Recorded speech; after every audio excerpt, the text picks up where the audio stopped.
Joining me in the studio now, Francis Gilbert, lecturer in education at Goldsmiths. Francis, good morning. Good morning. Have you suffered violence at the hands of pupils?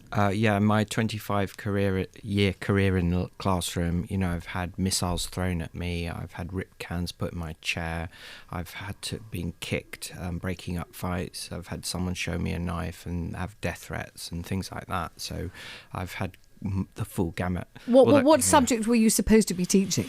I was teaching English and drama in various kind of London schools throughout the whole of London. I have to say the large majority of the bad behaviour I experienced was in the early 90s when I was a young teacher. Yes. And the schools were pretty poorly resourced. There weren't teaching assistants around and people were very stretched thin. So I did, in my recent career, I just gave up teaching in September to become a teacher trainer. The behaviour in that school for a decade was very good. It was a well-run school. Right. What does it take? What do you need to have in place to ensure that the school is well run and the disciplinary protocol is known not just to the teachers but to the parents and to the pupils, so they know what will happen if they decide to pick up a desk and throw it at a teacher? You do need a good leadership team who have a clear vision of how to... What is a leadership team? You've got the head, you've got the deputy head. What else have you got on a leadership team? You may have assistant head teachers and you may have strong heads of department. That head of department is possibly in a secondary school the most important person who can follow up with things.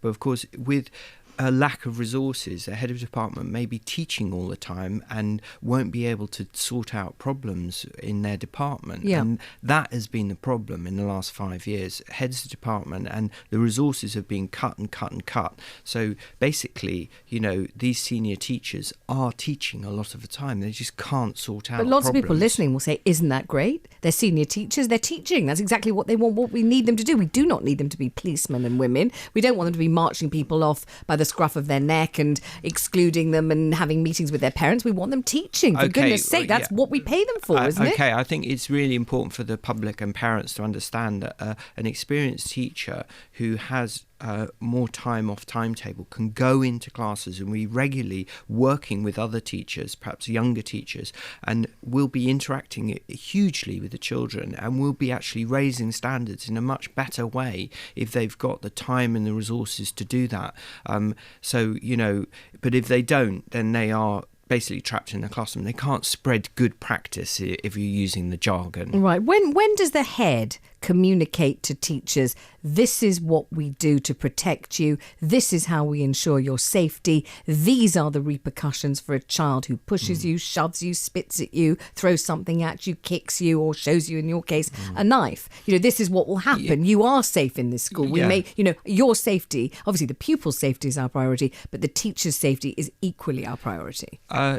The head, it's really up to discretion of the head. I mean, I've had head teachers just stay in their office permanently and they hardly even knew my name and I was a teacher.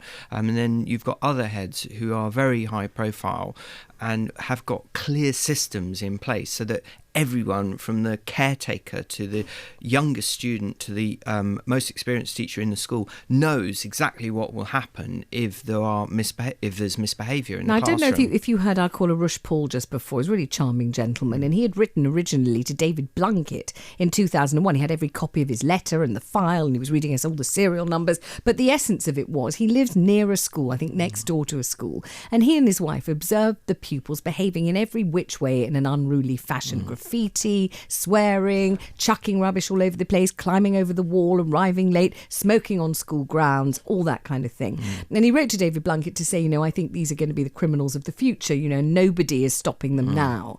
And David Blunkett's department wrote back, it's at the discretion of the head. And you have just said that you worked in various schools where you never saw the head at all. So I'm about to ask you, I'm sure my listeners will think this is the obvious question.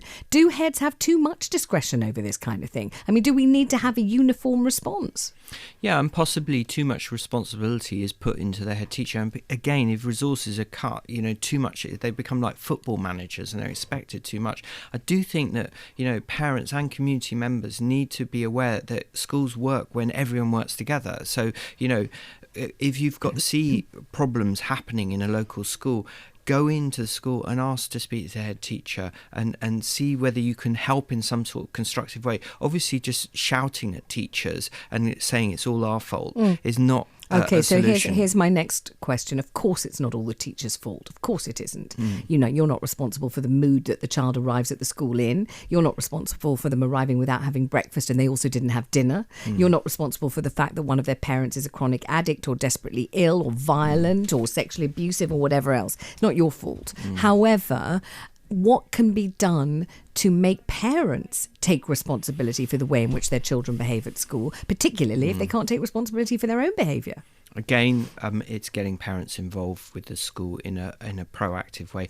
If you get very heavy-handed with difficult parents, they just shout at you and may, Have you had to that attack happen to you? I have had that many times. What have you over my had? career.